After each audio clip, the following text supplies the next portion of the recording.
Olá, amados, paz bem, eu sou Melquisedeque e estou aqui para os comentários da lição desta semana. Lição de número 12, Revistas da Escola Bíblica Dominical da editora CPAD Classe de Jovens, segundo trimestre de 2021. Você que nos acompanha sabe que nós estamos estudando a primeira carta do apóstolo Paulo aos Coríntios. E na lição de hoje nós iremos tratar sobre circuncisão e alimentos sacrificados aos ídolos. Esse conteúdo está presente na última parte do capítulo 7 e no capítulo 8 de 1 Coríntios. Lembrando que o ebdemfoco.com disponibiliza para você um conteúdo gratuito, tanto para a classe de adultos quanto para a classe de jovens. É aula em vídeo, aula em áudio e subsídios em PDF. Você deve acessar www.ebdemfoco.com e então fazer o uso gratuito desse material. Nós temos também um conteúdo prêmio, tanto para a revista de adulto quanto para a revista de jovens. Esse conteúdo prêmio é para quem é assinante.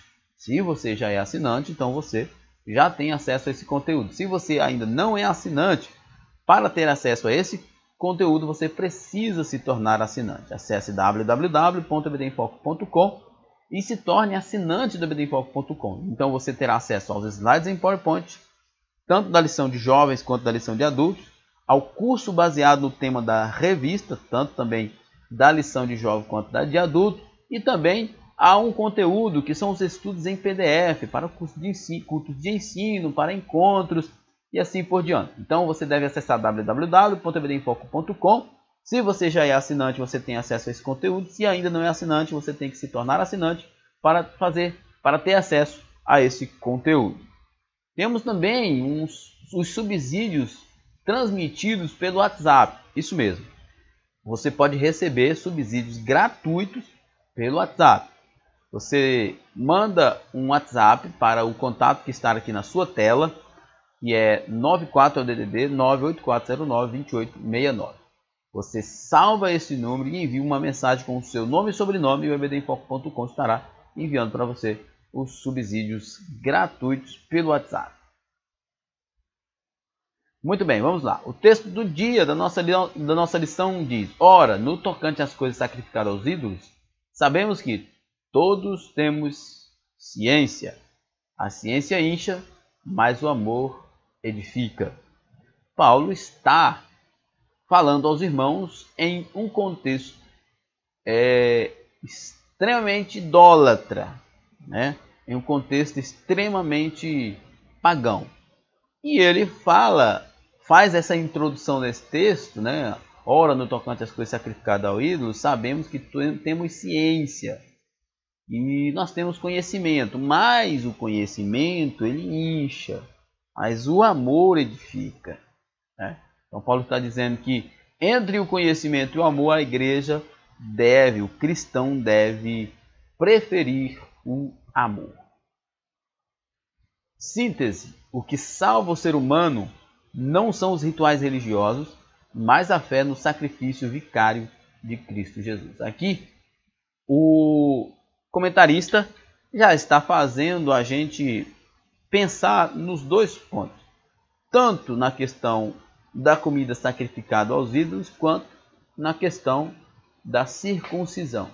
Ou seja, não é o ingerir ou não ingerir alimentos que nos salva, também não é o fazer ou não fazer a circuncisão que nos traz salvação. O que nos traz salvação é a fé no sacrifício de Cristo Jesus, ou seja, é a confiança na obra de Cristo, no que Cristo fez por nós, que nos traz a salvação. O texto bíblico, como eu já falei lá no início, se encontra uma parte, né, em 1 Coríntios 7, 1 Coríntios 7, 18 e 19, e o restante do nosso texto bíblico se encontra no capítulo 8 de 1 Coríntios. Aqui fala apenas dos versos 2 a 5, mas todo o capítulo 8 vai tratar particularmente sobre o assunto da comida sacrificada ao ídolo. Nossa introdução. Na igreja em Corinto havia alguns judeus convertidos a Jesus Cristo. Alguns deles eram influentes e mantinham ainda regras e costumes do judaísmo. muitos desses costumes contrariavam a mensagem do Evangelho. Isso para você entender o seguinte, olha que dificuldade que a igreja de Corinto tem. A igreja de Corinto é uma igreja em um contexto pagão, mas de origem judaica. E ela sofre as influências dos dois lados. E aqui ela está sofrendo agora a influência dos judaizantes, que querem que a igreja pratiquem certos rituais judaicos como forma de ajudar o evangelho, por assim dizer, né? Era uma muleta que eles estavam dando para o evangelho. A compreensão que eles tinham era de que o evangelho não era suficiente, que era preciso praticar os rituais judaicos para que a pessoa fosse salva. Era isso que a igreja em Corinto estava enfrentando em relação a esse tema. Por isso, o embate entre os judeus convertidos a Jesus e o apóstolo Paulo foi constante durante todo o seu ministério, né? Porque eles entendiam que o crente em Cristo Jesus, apesar da sua fé em Cristo Jesus, ele precisava praticar os rituais do judaísmo para ajudar na sua salvação. Nesta lição, na lição desta semana, veremos dois assuntos que se destacam entre os coríntios que haviam deixado o judaísmo. A circuncisão, que era o principal deles, e os alimentos sacrificados aos ídolos. Então, a igreja, como eu falei, a igreja está num contexto bastante complexo, né? Ela está em Corinto, na cidade de Corinto. Os irmãos são gentios, parte deles são gentios, que estavam acostumados com o paganismo, e parte deles são judeus, que estão acostumados com o judaísmo. Então, a igreja tem sempre esse atrito. E aqui, especificamente, nós vemos o problema dos judaizantes, querendo que as práticas judaicas fossem inseridas na prática diária ou na prática de fé, no desenvolvimento de fé religioso dos cristãos, como, por exemplo, aqui a circuncisão e os alimentos sacrificados ao ídolo. Nós vamos aprender com o apóstolo Paulo aqui, e Paulo ensinou os irmãos ali que isso aí era periférico, era algo já vencido, que não havia essa necessidade de os irmãos estarem preocupados com essas questões. Primeiro tópico, a circuncisão no Antigo Testamento. É importante eu frisar aqui para os alunos, para os professores, que esse tema é um tema simples, né? Vai abordar duas questões vencidas na Bíblia, que no primeiro tópico aqui a gente vai falar basicamente do conceito do que é a circuncisão, e por isso nós não vamos nos demorar muito, e vamos procurar fazer alguma aplicação ou alguma observação mais pontual, tá bom? Então vamos lá. Primeiro tópico, a circuncisão no Antigo Testamento. O que era a circuncisão, né? A circuncisão teve sua origem aonde? Em Abraão. A circuncisão teve sua origem em Abraão. A circuncisão é a remoção do prepúcio, a pele que cobre o órgão sexual masculino, ou seja, aquela pele que cobre o órgão sexual masculino. Aquilo é o prepúcio. E a circuncisão é a remoção daquela pele. Deus estabeleceu a circuncisão como um sinal para a sua aliança com o patriarca Abraão. Só para você ter uma ideia, quando Deus fez essa aliança com Abraão, era um sinal do início ali do relacionamento de Deus com Abraão e os descendentes de Abraão, os descendentes de Abraão, que faria parte do povo judeu, teria que ser circuncidado, né? Então, nós temos aqui como é que começou a ideia da circuncisão. Faz parte do contexto da aliança de Deus com Abraão, que era o patriarca, o pai da nação de Israel. Começou com Abraão e perpassou para o povo judeu dentro do contexto judaico. O Senhor prometeu que faria de Abraão uma grande nação.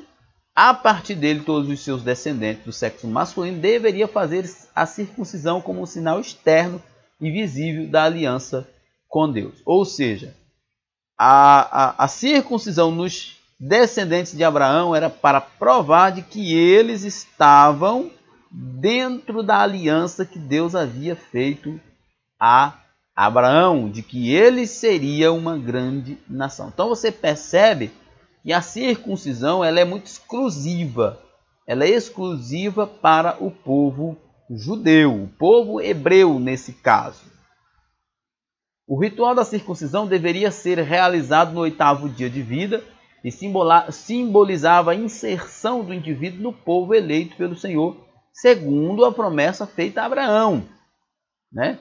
Para o povo de Deus, o povo, geograficamente falando, o povo que estava sendo formado, que depois iria passar aquele tempo no Egito, ia para o deserto, e depois para a terra de Canaã e formaria essa grande nação. Então está dentro desse contexto.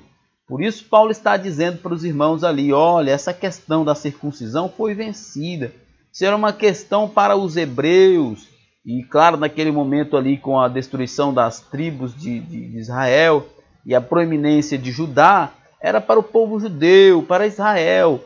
Paulo está dizendo para os irmãos, isso aqui, ó, os irmãos gentios convertidos não está obrigado a essas coisas, porque isso aqui era uma questão particular entre Deus e o povo descendente de Abraão, não é para cristãos, isso é uma questão vencida já, não é para vocês praticarem isso. A desobediência a essa ordenança divina resultaria na expulsão da comunidade. Isso poderia significar vagar pelo deserto, ser transformado em escravo e até morrer, né? Era uma questão bastante rígida dentro do contexto hebraico.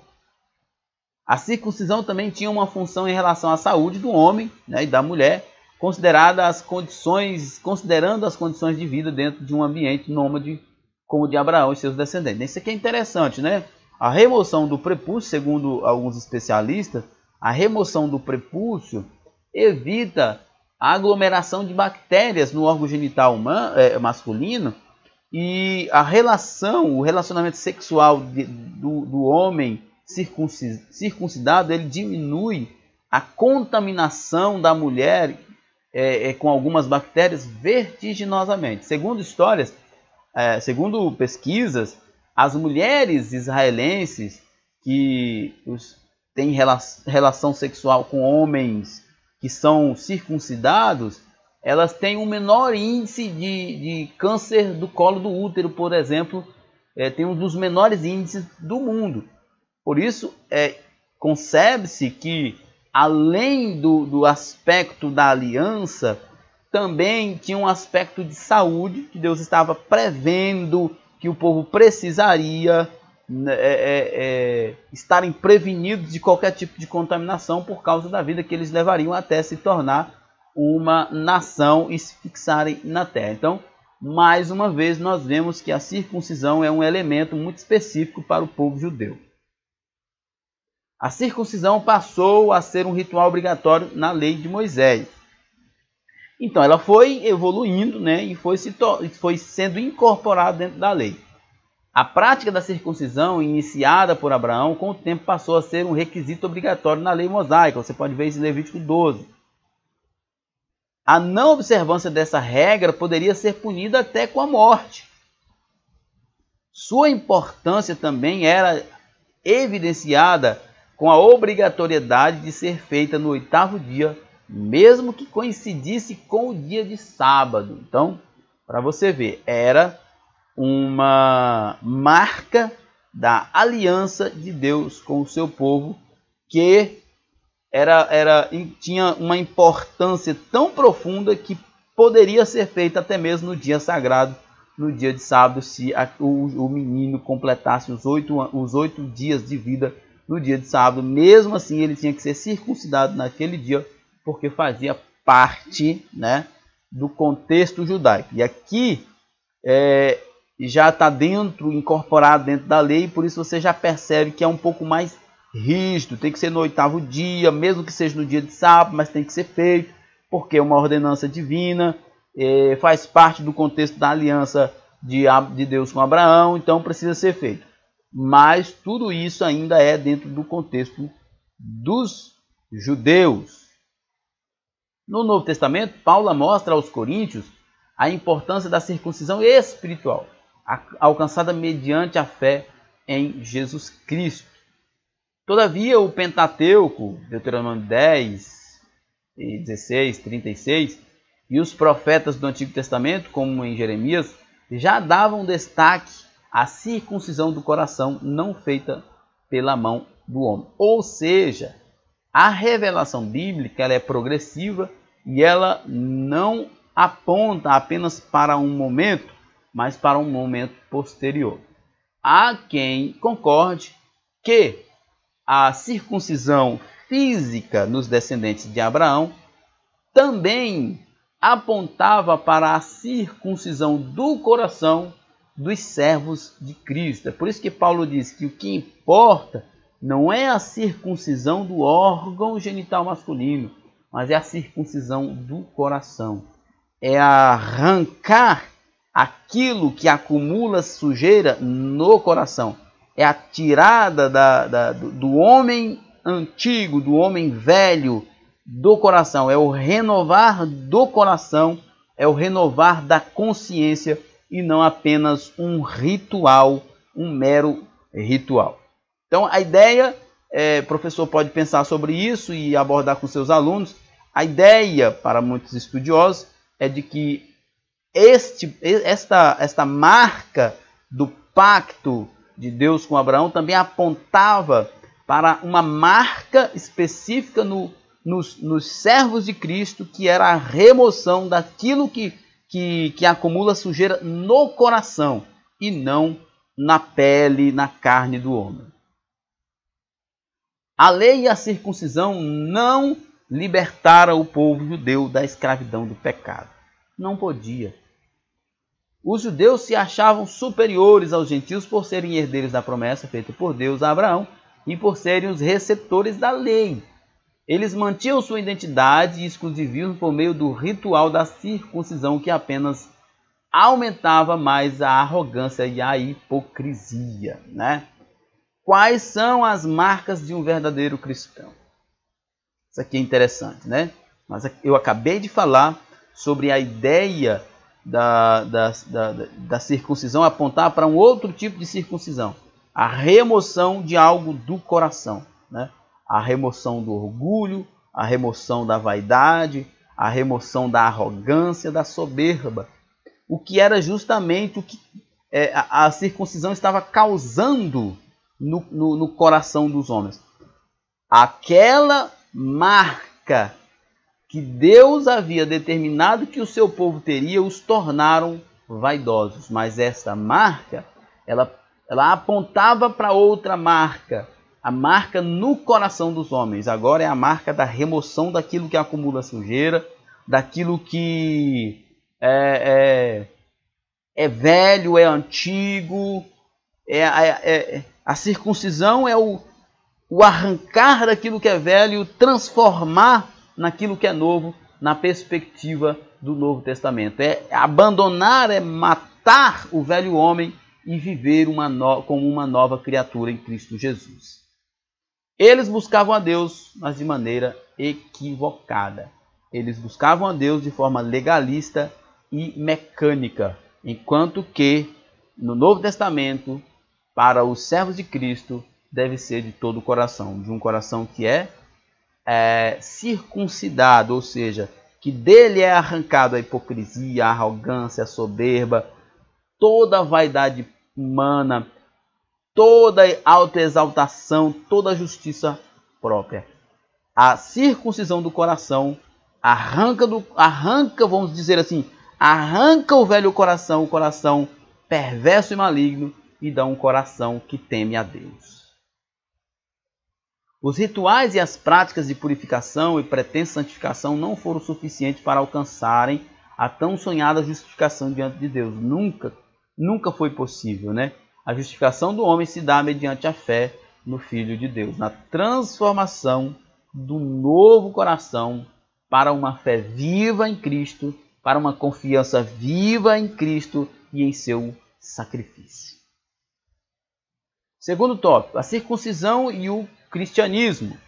Acaba que, de alguma forma, eu já falei um pouco sobre isso, né? Mas vamos passar aqui. O Concílio de Jerusalém deliberou a respeito da questão da circuncisão. A expansão do Evangelho para os territórios gentílicos, por meio da evangelização, fez com que muitos conflitos com relação à circuncisão surgissem, né? O assunto se tornou tão incômodo que, por volta dos anos 50 d.C., foi realizado um concílio em Jerusalém, com a participação de Paulo, Barnabé e alguns apoiadores da igreja em Antioquia, juntamente com os apóstolos e anciões da igreja em Jerusalém. O que acontece aqui, né? O avanço do evangelho para o meio gentílico levou os irmãos a fazerem este concílio. Por quê? Porque o cristianismo, isso aqui a gente precisa entender para poder ter uma clareza sobre esses assuntos. A igreja nasceu dentro de um contexto judaico. Jesus era judeu, seus apóstolos eram judeus. Então, eles nasceram, o cristianismo se desenvolveu dentro de um contexto judaico. Quando Paulo e Barnabé foi para o mundo gentílico pregar o evangelho, e os gentios aceitaram a Cristo, eles ficaram nessa situação complicada. E aí, nós vamos impor a eles, aos gentios convertidos, os rituais judaicos ou não? E Paulo veio até Jerusalém junto com Barnabé e se reuniu com Pedro, com Tiago, com os outros líderes da igreja em Jerusalém e chegaram à conclusão que eles não iriam impor sobre os irmãos gentios convertidos nenhum ritual judaico.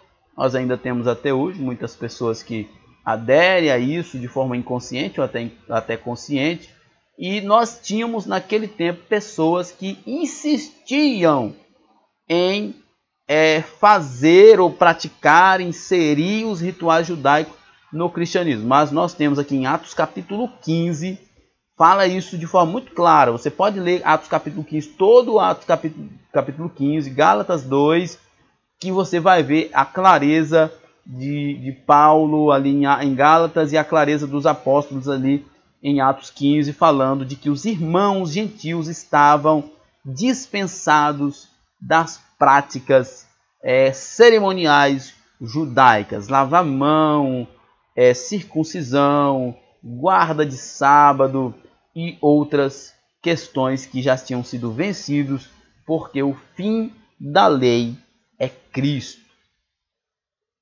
O concílio teve como principal atribuição definir o que deveria ser observado pelos cristãos gentílicos e os quais seriam as práticas exclusivas dos judeus. A decisão foi de que a circuncisão seria observada somente por judeus.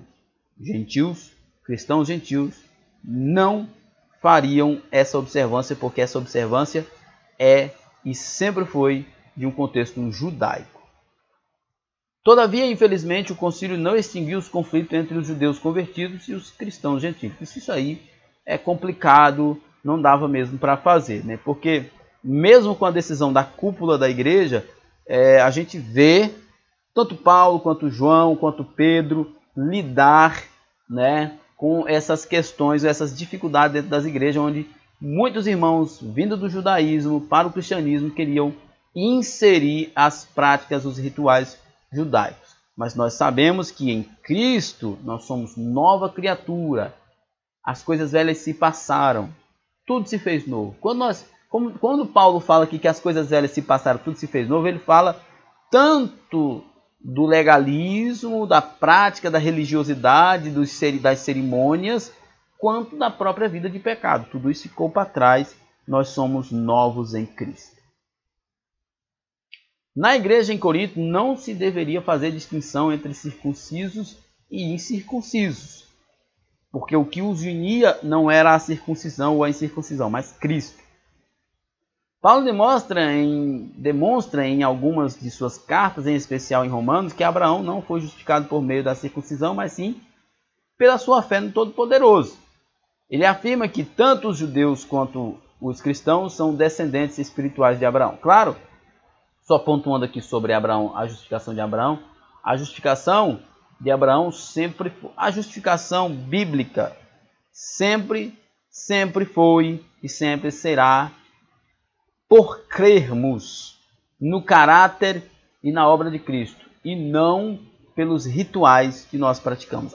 Até mesmo Abraão, que foi o primeiro circuncidado nessa história, ele foi justificado por crer em Deus e não por ter a marca da circuncisão. Então, aos Coríntios, ele orienta: quem está circuncidado, continue circuncidado, óbvio, não vai fazer essa reversão. Quem não está circuncidado, continue incircunciso, não faz diferença, porque em Cristo isso não tem valor nenhum. Ele deixa bem claro que a circuncisão é apenas um sinal externo para os judeus e não implica na salvação, não tem nada a ver, porque se nós fôssemos colocar a circuncisão como um aspecto para a salvação, nós teríamos que jogar fora boa parte, a maioria dos escritos de Paulo, como Romanos e Efésios, que trata de forma exaustiva sobre a justificação pela fé e a salvação pela graça e não pelas obras. A verdadeira circuncisão é a do coração. Já falei sobre isso agora há pouco. Os judeus ensinavam, mas não praticavam a lei. Portanto, de nada valeria um sinal externo se as práticas não condiziam com o que ensinavam. Nós vemos, nós vemos isso na Bíblia, esse exemplo desses judeus, e nós vemos hoje também no dia a dia das nossas igrejas. O famoso faz o que eu digo, mas não faça o que eu faço. As pessoas têm muito discurso, têm muitos rituais a serem cumpridos, mas os seus corações são perversos e não tem nada de Deus. Eles, vamos assim, entre aspas, tá? Entre aspas, eles se circuncidam, por causa do monte de cerimoniais, de práticas legalistas que praticam, mas o coração é um coração perverso, não é transformado. Paulo afirma que a verdadeira circuncisão é o que ocorre no interior do ser humano, em seu coração, que só pode ser realizado pelo Senhor. Ou seja, aquilo que falamos, uma nova criatura. Entretanto, isso não significa que o exterior não é importante, mas sim que a verdadeira transformação deve acontecer de dentro para fora. Jesus disse que primeiro se limpa a vasilha por dentro, para que o exterior depois seja limpo. Jesus disse que é do coração que procede os homicídios, os adultérios, as invejas, ou seja, o mal está dentro, não está em algo externo. Não adianta eu remover a pele do prepúcio, mesmo literalmente ou simbolicamente. Não adianta eu viver de rituais se o meu coração e a minha mente não é transformada, não é cativa à obediência a Cristo. Terceiro tópico, os alimentos sacrificados aos ídolos. Os açougues em Corinto nos dias de Paulo. Vamos lá. No primeiro século, os mercados da cidade de Corinto vendiam as sobras das carnes dos animais que eram sacrificados aos ídolos nos templos pagãos. Óbvio, porque a economia tinha que girar, era muitos animais que eram mortos, e os açougueiros, claro, vendiam para lucrar e sustentar suas famílias. Era uma atividade comercial. Comprar nesses açougues era uma rotina normal na cidade. Não era problema para os seus habitantes, com exceção da comunidade judaica. E aí nós temos mais uma controvérsia dos irmãos que está complicando a vida por causa dessa carne que tinha sido sacrificada aos ídolos. Naquela época aconteciam também algumas festas nos pátios dos templos dos ídolos, dos quais todas as pessoas podiam participar livremente. Em Corinto, para uma grande maioria, essa era praticamente quase a única oportunidade de comer carne. Uma cultura, num contexto, melhor dizendo, em um contexto de muita pobreza e muita miséria, isso é um caso, uma circunstância bastante complexa. Comprar carne sacrificada aos ídolos Vamos lá.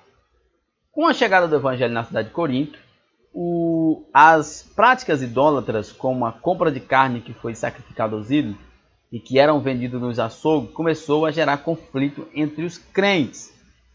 Alguns membros continuaram comprando desses açougues e comendo essas carnes sem preocupação, enquanto outros, influenciados pela crença judaica que tinha certa influência nas comunidades cristãs, deixaram de comprar desses açougues por serem carnes sacrificadas aos ídolos. Comer alimentos sacrificados aos ídolos também foi um dos principais assuntos, junto com a circuncisão na Assembleia que aconteceu em Jerusalém, Atos 15. Para os cristãos de origem judaica, comer da carne sacrificada aos ídolos era ser semelhante aos que faziam os sacrifícios. Essa foi uma das questões levadas pelos irmãos até Paulo, solicitando a orientação dele a respeito de como deveriam proceder. Vamos ver aqui. Vamos só voltar aqui para nós comentarmos sobre isso, né? Os irmãos levaram essa questão e eles estão extremando a situação, né? Esse é o problema dos irmãos ali de Corinto. Eles estão extremando a situação. Como nós já vimos, tinha aí o contexto, sim, dos açougues que vendiam, né, essas carnes que eram sacrificadas aos ídolos, mas havia outros açougues que não necessariamente vendiam essas carnes sacrificadas aos ídolos. E o que estava acontecendo ali? Os irmãos estavam chegando no açougue e perguntando, fazendo perguntas: essa carne é ou não é sacrificada ao ídolo? É ou não é? E é por isso que Paulo diz: comei de tudo que se vende no açougue, sem perguntar, por causa da consciência. O que está acontecendo? Paulo está dizendo o seguinte: irmão, comer carne sacrificada a ídolos, conscientemente, participando lá do culto, é uma coisa. Mas se você chega no açougue, está lá a carne misturada com a outra carne, e você compra e come, isso não tem nada a ver. Isso são questões cerimoniais e vencidas. É só você orar, dar graça, que está tudo bem. Paulo está dizendo para os irmãos que eles não precisavam ficar procurando saber se aquela carne era ou não sacrificada a ídolos, e isso ou aquilo. Por isso que ele diz: comprar e comer de tudo que se vende no açougue. Então, sem perguntar nada, porque o problema é com a consciência. Se você comete o ato de comer a carne sacrificada ao ídolos de forma consciente, aí sim você pode incorrer numa possibilidade de estar participando do culto ao ídolo. Mas se você nem sabia, não tem problema nenhum. Orientações e conselhos a respeito dos alimentos sacrificados aos ídolos. Paulo traz duas orientações importantes aos crentes de Corinto quanto às coisas sacrificadas aos ídolos. A primeira orientação era para os crentes mais maduros e que não acreditavam em outros deuses além do único Deus Criador. Para esses, ele recomenda que continuem no mesmo procedimento de sempre. Vai e compre o que tiver no mercado. Sem preocupação, né? Acabamos de falar. A segunda orientação é para aqueles crentes mais fracos, que acreditam em um único Deus, mas na prática temem os falsos deuses. Qual era essa a argumentação de Paulo para isso? Porém, o mais importante é o fato de que Paulo recomenda que a nossa liberdade não seja de alguma maneira escândalo para os fracos. Ou seja, Paulo está dizendo que esta questão é questão vencida, tá? Que você não vai ficar procurando no açougue se aquela carne foi sacrificada ou não a um ídolo. Isso é uma questão vencida. Isso é uma questão de que os irmãos não deveriam estar preocupados com isso, porque apenas o simples fato de comer a carne que ele comprou no açougue, que ela tinha sido, ela procedia de um culto pagão, isso não iria contaminá-lo, a não ser que ele fizesse isso de propósito. Ele poderia né, sendo fraco, ele poderia de alguma forma ser contaminado. Mas, como um crente maduro, isso não o traria nenhum tipo de problema. Ele é bem enfático ao afirmar, pelo que, se o manjar escandalizar o meu irmão, nunca mais comerá carne, para que o meu irmão não se escandalize. Perdão. Ou seja, Paulo está dizendo, se você é fraco, não come. Se você é forte, tudo bem, mas você que é forte, se o seu irmão que é fraco se escandaliza de você, então você deve, por amor, evitar. Não é que aquilo em si seja uma prática que contamine o seu relacionamento com Cristo, mas por causa da fraqueza de quem vê, você deve evitar por amor àquele que é fraco, até que ele seja também esclarecido e forte. Os crentes maduros deveriam evitar comer a carne oferecida aos ídolos, se isso fosse prejudicar de alguma forma a fé, a consciência dos irmãos mais fracos. É o exercício do amor, que, aliás, aqui o professor deve aprofundar sobre isso com seus alunos. O amor é o mais importante. Olha só, o que é o amor nesse contexto aqui? É abrir mão de algo que você sabe que não é pecado por causa da consciência do outro. O amor é abrir mão de seus prazeres, é abrir mão do seu conforto para que outro esteja bem. Isso é amar. Paulo está ensinando para os irmãos, se você é maduro, você não tem problema nenhum, se você compra lá essa carne no açougue, não pergunta nada, você leva para casa, dá graça, come e pronto. O alimento é por ventre, isso aqui vira excremento e pronto. Mas se o seu irmão fraco se escandaliza, então você, por amor, deve evitar tudo isso. Por amor. Não é por causa de uma pseudo-santidade, não é por causa de uma consagração, é por causa do amor. Muito bem, chegamos à conclusão então do nosso comentário. E a nossa conclusão diz o seguinte: na lição de hoje vimos que havia vários conflitos entre os judeus convertidos a Jesus e os crentes gentios em Corinto. Quanto à circuncisão, Paulo é bem claro em suas orientações. Cada um fique como está, pois a circuncisão não passa de um ritual externo com significado apenas para os judeus. O que importa é a circuncisão do coração, a remoção da sujeira do coração. Quanto à carne sacrificada aos ídolos, ele esclarece que os ídolos nada são e que só existe um Deus. Mas para evitar conflitos entre os irmãos, não se comesse a carne sacrificada e que eram vendidas nos mercados da cidade. Ou seja, volto a repetir, Paulo está dizendo, se você é forte, vai lá, compra, não pergunta nada. E vai, ora e come e pronto. Mas se tem um irmão lá que ele é fraco e está vendo, então por amor evita. Não é porque é pecado, é por causa do amor que você deve ter por aquele que é fraco até que ele se torne forte. Então é isso aí, chegamos ao final do nosso comentário. Que Deus em Cristo nos abençoe e até a próxima. Paz e bem a todos.